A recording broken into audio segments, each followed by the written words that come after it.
Leo, thanks. I thought today'd be a great day to come and take a look at this beast and get a look from the outside. I mean, most of the video footage that we've seen has been from the cams on the inside, and it's really fascinating just analysing kind of how the contact went down and how the impacts went. So yeah, I was hoping you could talk us through it. Yeah, if it wasn't for this beast, we wouldn't have had this conversation now, would we? No, thanks for giving me the opportunity to be alive still today. Yes. No, she performed really awesome that day. Like I said, I was lucky. Other guys is not that lucky. Yeah, look, skill set came into it as well, in a massive way. Yeah, look, I think what happened was, obviously we know the modus operandi, how these guys operate and how would they go about their business.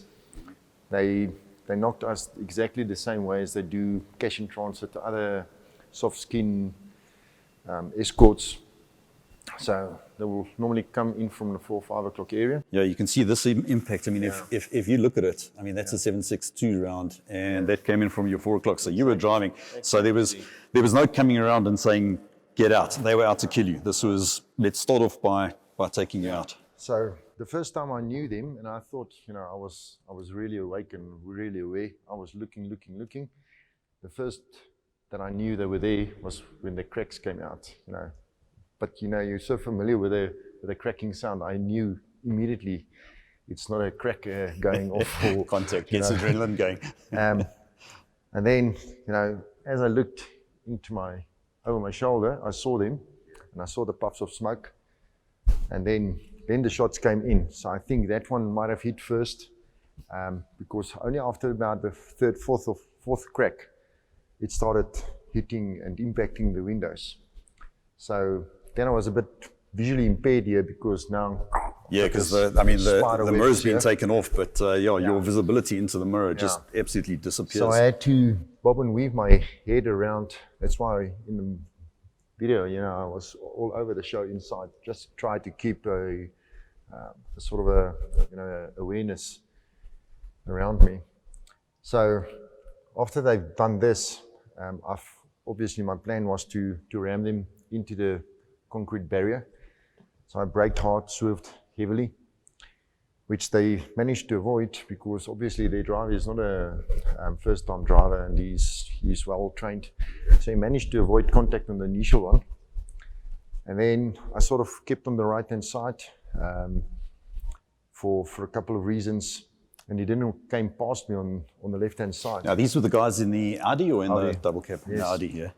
Yeah, but as I kept him behind me, I saw the Ranger already pulled off the courier van, and his crew got out, and I thought maybe I had a crack at them, so I shot across the highway, and I tried to impact them, but then again I knew my front wheel was out. So they'd shot the front wheel out. Yeah, one of those sweet my concern shots. Yeah, got the wheel. I felt it pulling and there was some smoke coming out. So I went out and I thought I need to ram into the bucky as he was stationary. But then again, I had this small window of space to maneuver myself. And this thing doesn't turn like Batmobile, it's heavy and strong. And with a tire busy deflating, it's going to be difficult. So I had to manage, I tried to hit the bucky sort of thing. Missed all of them, and as I went around them through the gap, I think that's where either then Lloyd's window was cracked on the other side. Yes. And then as I passed them, the courier, the Ford came past me, and I was just a little bit off with my timing, and I knocked him in the front. Yeah, and they were moving at speed. I mean, they came past you flying. So I knocked him in the middle of the vehicle, which made him a little bit of a snake tail, but he managed to keep it up. If I could get him onto the rear wheel tire, that was my aim, obviously. Then I was hoping to make him spin out. But he was gone then, and then I tried to figure out where the audio was. So I tried the mirror that side, my mirror all over, So the Audi tried to came past on the left. I went for him left and he shot past me. And he's very quick on the out of the blocks, those vehicles. So as he came past me, I was a little bit late. I knocked him, I just touched his backside. So he sort of went off the road, but he managed to keep it up. Then I turned around and went highway up back to the courier van, because now there's 3 armed pedestrians on the vehicle, on the highway with AKs. So I thought, no, maybe I must go back, try and see where the where the crew of that vehicle was and the robbers. And as I'm getting to the courier van again, I saw the Audi turned around and he followed me back, and he broadsided down the highway about 70-80 meters, and his crew got out as well, and they formed like a straight line on the highway. So I went for them again, and I knew they was going to shoot. I told Lloyd they're going to shoot at us, and the 2 impacts on the windscreen, that was from a guy that was elevated on the concrete barrier. He climbed on, leaned against the pole, and he was at a slight downward angle. So the impact is pretty much at a 90-degree impact on the window. So like I said, the impact on Lloyd's window, I'm not even 100% sure whether it was the first, the crew of the Bucky, the Ranger, or if it was the crew of the Audi in that moment that we went for them again that got that shot off. But yeah, then I tried to chase down the Audi, bumped him into that parking area, or the nice entrance concrete, of the bollards. But yeah, unfortunately, I made a big mistake there. I wanted to push him, keep him in the vehicle so that I could get to him. But I reversed, and as I climbed onto the curb with a forward momentum, the Bucky elevated itself, and with a forward motion, it landed belly up on those concrete balls. And as tough as a cruiser is, it's... but my thought process was, I'll push it aside, or I would have probably cleared them if I didn't have the upward momentum.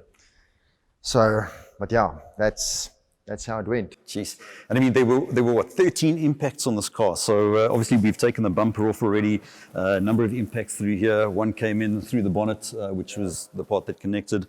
There's still the bullet hole, a nice hole in the rim over here. So it was a mix of 7.62 and 5.56. I mean, this one looks like it was probably a 5.56 round that came in through here. So that rim held up nicely. Obviously they've got run flats.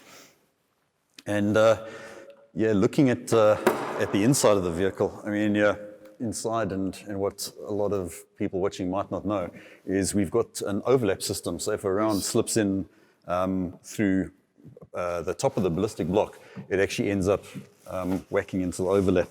So that holds out pretty well. So 13 rounds and 0 penetration, which is I think the important part. So you mentioned earlier that one of the 5.56 rounds had hit up near the top over here. So this is one of the areas I think that the overlap comes into play nicely, because it kind of smacked that ballistic block, but then deflected in, and we pretty much stopped it up against that ballistic block. Yeah, like I said, this round was 5.56. Without me even knowing it, when I got out of the vehicle right at the end, as I got out, 2-3 hours later, I went to the toilet, took my weapon out of my holster, and something dropped onto the floor. When I looked, it was a 5.56, the core of a 5.56 bullet. So it was stuck between the window and that overlay on the inside. Yes, and as you opened, it just dropped into your holster. Yes. rather there than in you. So. No, fantastic. this thing is the reason why I'm still here. Well, Leo, thank you very much. It was an honor having you in our car. Hopefully you never have to go through this again. But if it ever goes down again and you're in one of our vehicles, hey, you're good to go. Absolutely. Thanks a lot. All right, after our chat with Leo, we decided let's bring the car to the range and do a deep dive into how we armored it and the components that we actually used and how terminal ballistics works when impacting our product. If we look at the driver door, you can see the 4 impacts, obviously major impacts here and here, and impacts on the door, impacts up over there. If we focus on the impacts in the door, the shot came from 4 o'clock. This is a 7.62 hole, substantially bigger than the 5.56. Now that would have gone in, and if we take a look on the inside, the exit hole, if it had gone through the armor, would have been about here. We've checked the armor out and there was absolutely 0 penetration. So the lightweight synthetic in a door like this works absolutely phenomenally. This particular vehicle differs quite a bit from our bespoke luxury builds where we'll build Range Rovers and Bentleys and the like. So it's a lot more utilitarian in terms of the overlap. Now let's see what an overlap is, and this is a perfect example. 5.56 round came in and hit right on the edge of the ballistic block. That means it lost a bit of energy but managed to sneak through right up on the top. And if we take a look closely, you can actually see that there's a hole in the glass. That round then came through and impacted our overlap system. And the overlap system is designed to do just that. It provides an overlap where the ballistic glass stops, where there would potentially be a gap. We run an overlap system, and this system covers this whole section of the vehicle. So that round impacted and stopped. And as Leo mentioned, when he opened the door, the actual 5.56 bullet dropped out and dropped into his holster. Walking around, we've got the 2 frontal impacts. Great stops, and we're going to go into depth on those in a few minutes. If we look at the impacts on the left-hand door, and this is where Lloyd was sitting, looks like a 5.56 impact, given the cracks and the like on the glass. It's pretty distinctive sometimes. So I'd say this was a 5.56.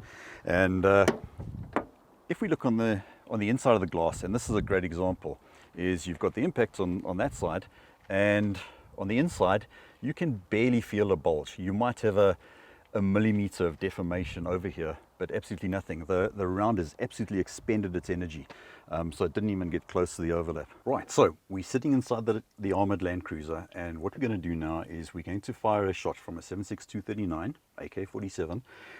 The round's going to be traveling at around 2,320 feet per second, and it's going to impact the glass. Now what you can't see here is this is what the glass is made of. So this is premium Optima ballistic glass. This is some of the best ballistic glass in the world, and it's the only brand that we use. The round impacts what we call the strike face, and as it impacts, it shatters that first layer. By shattering, it's actually dissipating energy. It then gets to the second layer, dissipates more energy, gets to the third layer, dissipates more, and eventually just runs out of steam. And what's quite interesting, if I tap it, you can hear the difference. Now what we have on the inside is a layer of polycarbonate. That polycarbonate is there to catch any shards of glass that may have been generated by the impact of the bullet impacting the strike face. So yeah, that's how it works. Let's see it in real life. Okay, shooter, you may load and make ready.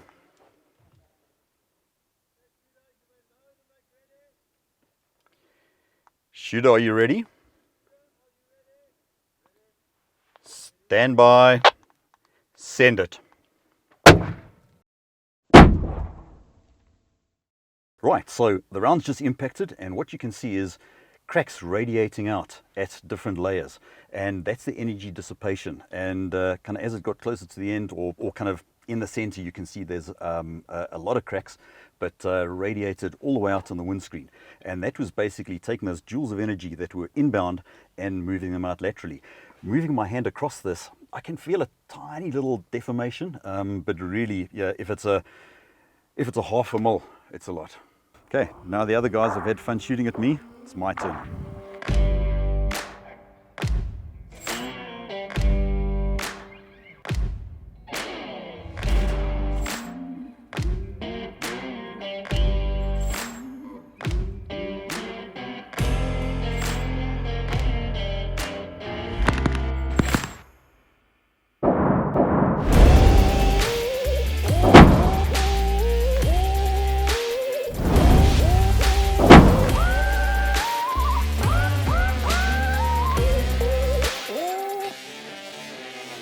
Right, weapon is safe. Let's go and take a look.